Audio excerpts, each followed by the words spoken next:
Canvasser বনফুল। কলহের মূল কারণ অবশ্যই কাত্যায়নী। কাত্যায়নীর কাব্য স্ফুলিঙ্গ যখন ভৈরবের চিত্ত বারুদে নিপতিত হইয়া অন্তর্বিপ্লব ঘটাইতেছিল, সেই সময়টিতেই ক্যানভাসার হীরালালের সহিত যদি ভৈরবের দেখা না হইত, তাহা হইলে এই কাণ্ডটি ঘটিত না। কাত্যায়নীর কাব্যস্ফুলিঙ্গ যখন ভৈরবের চিত্তে বারুদে নিপতিত হইয়া অন্তর্বিপ্লব ঘটাইতেছিল, সেই সময়টিতেই ক্যানভাসার হীরালালের সহিত যদি ভৈরবের দেখা না হইত, তাহা হইলে এই কাণ্ডটি ঘটিত না। কাত্যায়নীর বহুকাল হইতে একটি শৌখিন শাড়ি কেনার শখ। বেকার ভৈরব অর্থাভাবযুক্ত, সে শখ মেটাইতে পারে নাই, কিন্তু স্ত্রীকে এই স্তোকবাক্যে ভুলাইয়া রাখিতে চাহে যে বাবুয়ানি জিনিসটা সে পছন্দ করে এবং অপছন্দ করে, এবং এসব বিলাস লালসার ফলেই দেশটা উচ্ছন্নে যাইতেছে। সুতরাং কাত্যায়নী পতিব্রতা হইলেও স্তোকবাক্যে ভুলিবার পাত্রী নহেন। তিনি বলিলেন, যার হাই তুলতে চোয়ালে খিল ধরে তার আবার বন্দুক ঘাড়ে করতে যাওয়া কেন? এক কড়ার মুরুদ নেই, বিয়ে করতে যাওয়া কেন তাঁর? নিদারুণ কথা। উত্তপ্ত ভৈরব খানিকটা তেল মাথায় চাপড়াইয়া হন হন করিয়া বাহির হইয়া গেল। দ্বিপ্রহরের রৌদ্রে চতুর্দিক পুড়িয়া যাইতেছে। বাহির হইয়া সম্মুখে দেখিল নিম গাছ। সকাল হইতে দাঁতন পর্যন্ত করা হয় নাই। ভৈরব নিম গাছটার একটা ডাল নোয়াইয়া মটাস করিয়া একটা দাঁতন ভাঙিল। মাজন চাই, ভালো দাঁতের মাজন। ভৈরব ফিরিয়া দেখে একটি সম্পূর্ণ অচেনা ভদ্রলোক একটি ছোট সুটকেস হাতে করিয়া তাহার দিকে চাহিয়া আছে। মুখে মৃদু হাসি। ক্যানভাসার হীরালালের এই পল্লীগ্রামে আসিবার কথা নয়, তাহার শহরে যাইবার কথা। যাইতেও ছিল, কিন্তু ট্রেনে ঘুমাইয়া পড়াতে বেচারা ওভার ক্যারেড হইয়া এই পল্লীগ্রামে নীত হইয়াছে। সন্ধ্যার আগে ফিরিবার ট্রেন নাই। যদি কিছু বিজনেস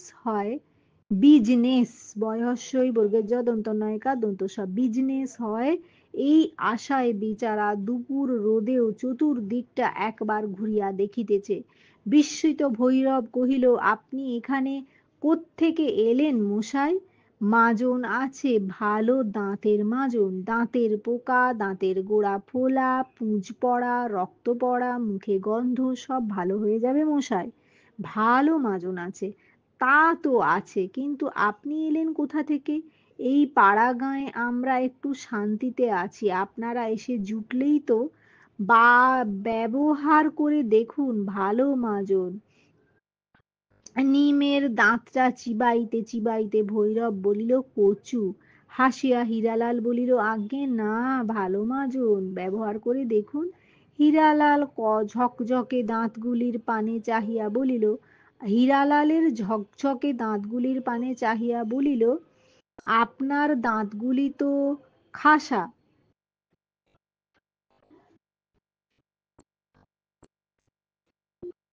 এই মাজনই ব্যবহার করেন নাকি? আর একটু হাসিয়া হীরালাল বলিল, আজ্ঞে হ্যাঁ। ভৈরব একবার পিছ ফেলিয়া বিকশিত, মানে ভৈরব লোকটার নাম, আর যে ক্যানভাসার এসছে তার নাম হীরালাল। ভৈরব একবার পিছ ফেলিয়া বিকশিত সম্মুখের দন্তগুলিতে নিমের দাঁতন ঘষিতে লাগিল। বলা বাহুল্য, মানে সামনের দাঁতগুলোতে নিমের দাঁতন ঘষতে লাগলো। বলা বাহুল্য, দৃশ্যটি নয়নাভিরাম নহে। মাজন নেবেন কি এক কৌটো? বিকৃত মুখে ভৈরব বলিল, সরে পড়ুন মশাই, আপনারা হচ্ছেন দেশের শত্রু। দুনিয়ার যত শৌখিন বাজে জিনিস জুটিয়ে এনে আপনারা দেশটাকে রসাতলে দিচ্ছেন, বুঝলেন? বলিয়া সে নির্বিকার ভাবে দাঁত ঘষিতে লাগিল। হীরালাল সুন্দর দাঁতগুলি বিকশিত করিয়া আর একবার হাসিল, বলিল, বুঝতে পারলাম না আপনার কথা, দেশে দন্তরোগের তো অভাব নেই। হঠাৎ উত্তেজিত হইয়া এবার ভৈরব কহিল, তাতে আপনার কি, বেরিয়ে যান আপনি এ গাঁ থেকে, ওসব মাজন ফাজন বুজরুকি এখানে চলবে না। হীরালাল ক্যানভাসার হলেও রক্ত মাংসের মানুষ, সুতরাং বলল, আপনি কি এই গ্রামের মালিক? যুক্তিযুক্ত হলেও এই উক্তিটি ভৈরবের আত্মসম্মানে আঘাত করিল। ভৈরব বেকার তাহা সত্য, তাহার পেটে বিদ্যা নাই তাহা সত্য, কিন্তু তাহার গায়ে শক্তি আছে তাহাও সত্য। যদি সে গ্রামের মালিক না হয়, কিন্তু সে ইহাকে গ্রাম ছাড়া করিতে পারে। এই সব জুয়া চোরগুলো দেশের যত অপরিণামদর্শী যুবক যুবতীকে খেপাইয়া তুলিতেছে, অপরিণামদর্শী যুবক যুবতীগুলিকে খেপাইয়া তুলিতেছে। গ্রাসাচ্ছাদন, গয়রফলা আঁকা, দন্তস্ব আঁকা, চয়ছয় আঁকা, দন্তর, গ্রাসাচ্ছাদন জোটানোই দুষ্কর। দাঁতের মাজন মানে খাবার আর বস্ত্র বোধহয়, গ্রাসাচ্ছাদন বলতে গ্রাস মানে খাদ্য আর আচ্ছাদন বোধহয় সেগুলো মানে অন্ন বস্ত্র জোটানোই মুশকিল, আবার দাঁতের মাজন। সবেগে পিছ ফেলিয়া ভৈরব কহিল, বেরিয়ে যান বলছি আপনি গাঁ থেকে। গাঁ থেকে বার করে দেবার কে মশাই আপনি শুনি? ভীম গর্জনে ভৈরব কহিল, বেরিয়ে যান, আপনার মতো ঢের মিয়া দেখেছি মশাই। ইহার পরেই কিন্তু ভৈরব ছুটিয়া গিয়া হীরাতালের লালের গণ্ড দেশে প্রকাণ্ড এক চপেটাঘাত করিল। ভৈরবের ব্যবহার আশ্চর্যজনক সন্দেহ নাই, কিন্তু তদপেক্ষা আশ্চর্যজনক আরেক কাণ্ড ঘটিল। চর খাইয়া হীরালাল সঙ্গে সঙ্গে ফোকলা হইয়া গেল, তাহার বাঁধানো দন্তপাটি ছুটিয়া বাহির হইয়া আসিল।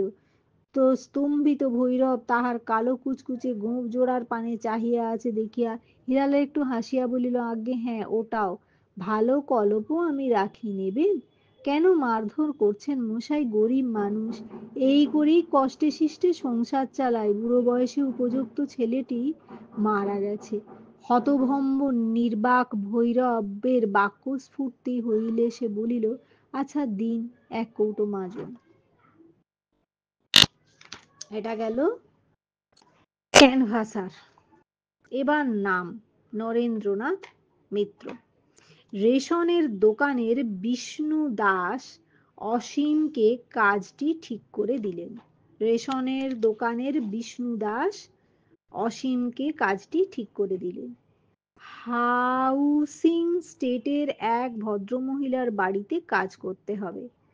রেশন ধরা, বাজার করা, ঘরদোর ঝাড়পোঁছ করা, গৃহস্থ বাড়িতে যা যা দরকার হয় সবই করতে হবে অসীমকে। অসীম জিজ্ঞাসা করল, জল তোলা, বাসন মাজা, সেসব তো আছে বিষ্ণু কাকা?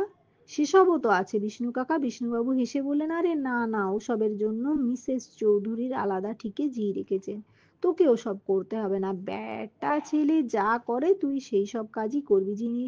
বাড়িতে একটিও বাড়িতে একটিও ছেলে নেই। ভদ্রলোকের দুটি নাবালিকা মেয়ে, স্ত্রী আর বুড়ো মা রেখে গেছেন। মানে ভদ্রলোক দুটি নাবালিকা মেয়ে, স্ত্রী আর বুড়ো মা রেখে মারা গেছেন আর কি। মিসেস চৌধুরী আমাকে কিছুদিন ধরে বলছিলেন কাজকর্মের জন্য একটা বিশ্বাসী ছেলে দিতে পারেন। তোর কথা আমার মনে পড়ে গেল, তুই তো কাজ কাজ করছিলি। অসীম একটু ইস্ততস্তত করে বলল, কিন্তু বিষ্ণু কাকা, আমি ভেবেছিলাম কোনো দোকানে টোকানে আপনি আমাকে একটা কাজ ঠিক করে দেবেন, কোনো অফিস টফিসে বেয়ারার কাজও যদি একটা পেতাম। দোকানের সামনে খদ্দেরকে খদ্দের কিউ কিউ ক্রমেই লম্বা হচ্ছে, মানে খদ্দেরের কিউ, মানে কিউ লাইনটাকে বলছে, কিউ ক্রমেই লম্বা হচ্ছে। বহু রেশন কার্ড জমা পড়ছে। কর্মব্যস্ত বিষ্ণুবাবু একটু বিরক্ত হয়ে বললেন, আমার দোকানে কোনো কাজ খালি নেই, তোকে তো আগেই বলেছি। আর অফিসে বেয়ারাগিরি পাওয়া আজকাল ভারী কঠিন। আমার যেটুকু সাধ্য করেছি, তোর যদি পছন্দ না হয় নিস নে। মনটা একটু খুঁতখুঁত করছিল অসীমের। শত হলেও বাড়ির চাকরের কাজ, সেও বামুনের ছেলে, ক্লাস 7 পর্যন্ত পড়েছে। অসীম ভেবেছিল যা লোকের কাছে বলা যায় এমন একটা কাজই বিষ্ণু কাকা তাকে জুটিয়ে দেবেন। বাবা তো ওর বন্ধু ছিলেন। শহীদ কলোনির বস্তির ঘরে, এই যে আবার কোথায় থাকে, ক্লাস 7 পর্যন্ত পড়েছে। শহীদ কলোনির বস্তির ঘরে মায়ের কাছে ফিরে এলো অসীম, সব বৃত্তান্ত বলল। কমলা বললেন, মানে কমলা অসীমের মায়ের নাম। কি আর করবি বাবা, যা পাচ্ছিস তাই নিয়ে নে। আমার শরীরটা যদি ভালো থাকতো আমি দিনরাত কাজ করতাম, তোকে কিছু করতে হতো না। কিন্তু দেখছিস তো অবস্থা, মাসের মধ্যে 15 দিন বিছানায় পড়ে থাকি বসিয়ে বসিয়ে। আমাদেরকে কি খাবে বল? হ্যাঁ, মাইনে কত দেবে রে তোকে? অসীম একটু অভিমান সুরে বলল, আমি জিজ্ঞেস করিনি মা, বিষ্ণু কাকা যা ঠিক করে দেবেন তাই হবে। 15-20 টাকার মতো হবে আর কি। অসীমের অভিমানের কারণ ছিল, ও ভেবেছিল সমবয়সী ছেলেদের মতো অসীমও স্কুলে পড়বে। কিন্তু 7 থেকে 8-এ কিছুদিন কিছুতেই উঠতে পারল না অসীম, ফেল করে বসলো। স্কুলের হাফ ফ্রি শিফটটি কাটা গেল। স্কুলের হাফ ফ্রি শিফটটি কাটা গেল। তিন দু তিন বাড়িতে কাজ করেন মা, কোনো রকমে দিন চলছিল। যখন শক্ত অসুখ ধরেছে তিনি আর তেমন করে খাটতে পারেন না, এখন শক্ত অসুখ ধরেছে তিনি আর তেমন করে খাটতে পারেন না, তাই বাধ্য হয়েই কাজ নিতে হলো অসীমকে। বিটি রোডে সরকারি হাউসিং এস্টেটের 3 তলার ফ্ল্যাটে থাকেন মিসেস চৌধুরী। বিটি রোড সরকারি হাউসিং স্টেটের 3 তলার ফ্ল্যাটে থাকেন মিসেস চৌধুরী। বিটি রোড সরকারি হাউসিং স্টেটের 3 তলার ফ্ল্যাটে থাকেন মিসেস চৌধুরী। দত্ত বাগান থেকে মাইল দেড়েকের মতো রাস্তা। পথটুকু অসীম হেঁটেই গেল, এর চেয়ে অনেক বেশি রাস্তা সে হাঁটে। মিসেস চৌধুরী তাকে দেখে খুশি হলেন, বললেন, ও বিষ্ণু বাবু পাঠিয়েছেন তোমাকে? বেশ, থাকো এখানে, মন দিয়ে কাজকর্ম করো, তোমার কোনো অসুবিধে হবে না। আমাদের এখানে যে থাকে তাকে আমরা বাড়ির ছেলের মতোই রাখি। মাইনের কথা তিনি নিজেই বললেন। বিষ্ণুবাবু কত বলেছেন তোমাকে? অসীম বলল, কিছু বলেনি, আপনিই বলুন। মিসেস চৌধুরী বললেন, আপাতত 15 টাকা করে দেব, থাকবে, খাবে, জামা কাপড় সব পাবে। যদি ভালোভাবে কাজকর্ম করো পরে বাড়িয়ে দেব। ভালো কথা, তোমার নামটা তো শোনা হয়নি, কি নাম তোমার? অসীম চক্রবর্তী। ভদ্রমহিলা একটু গম্ভীর হয়ে রইলেন। আর একজন বৃদ্ধা পাশেই বসেছিলেন, তিনি কাঁদো কাঁদো ভাবে বললেন, না বাবা, ও নাম তুমি বলো না। ও নাম যার ছিল সে আমার বুক ভেঙে দিয়ে চলে গেছে। ও নাম তোমাকে ও নামে তোমাকে আমরা ডাকতে পারবো না। মিসেস চৌধুরী ব্যাপারটা বুঝিয়ে দিলেন। এ বাড়ির যিনি কর্তা ছিলেন তার ছিল এই নাম। তিনি 3 মাস আগে মারা গেছেন। বাড়িতে তোমার ডাক নাম টাম নেই? অসীম বলল, না, আমার এই একটি নাম বাবা রেখেছিলেন। গরিব বাবা অকালে মারা গেছেন, কিছুই দিয়ে যেতে পারেননি, শুধু এই একটি নামই দিয়ে গেছেন। মিসেস চৌধুরী তাঁর শাশুড়ির দিকে তাকিয়ে বললেন, বলুন তো মা, কি নাম রাখা যায় ওর? শাশুড়ি বললেন, রাখতে হলে ঠাকুর দেবতার নামই রাখো। রাধা গোবিন্দ, রাধা গোবিন্দ আর কতকাল এখানে ফেলে রাখবে ঠাকুর? বৃদ্ধা দীর্ঘ নিঃশ্বাস ছেড়ে উঠে পড়লেন। এটা একটু অন্য ধরনের কথা, রাধা গোবিন্দ, রাধা গোবিন্দ আর কতকাল এখানে ফেলে রাখবে ঠাকুর? এটা কিন্তু হঠাৎ দিয়ে দিলে বোঝা যাবে না। এটা মিসেস চৌধুরীর শাশুড়ি বলেছিলেন।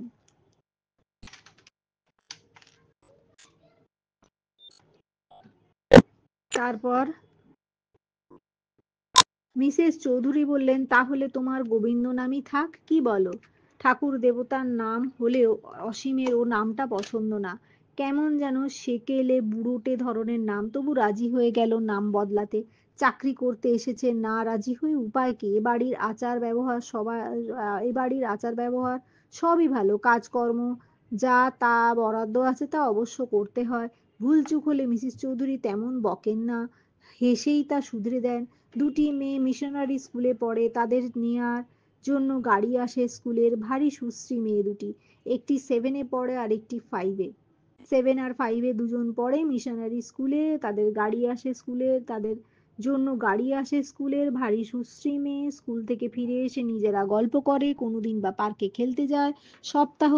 সপ্তাহে দুদিন করে গানের মাস্টার এসে ওদের গান শেখায়। অসীম দূর থেকে দেখে, তবে কাছে গেলে ওরা কথা বলে, বলে না, তুমি বলেই ডাকে, খুব ভদ্র ব্যবহার। মিসেস চৌধুরীর বাড়িতে থাকেন না মিসেস চৌধুরী বাড়িতে থাকেন না, 9:30টার আগেই অফিসে বেরিয়ে পড়েন।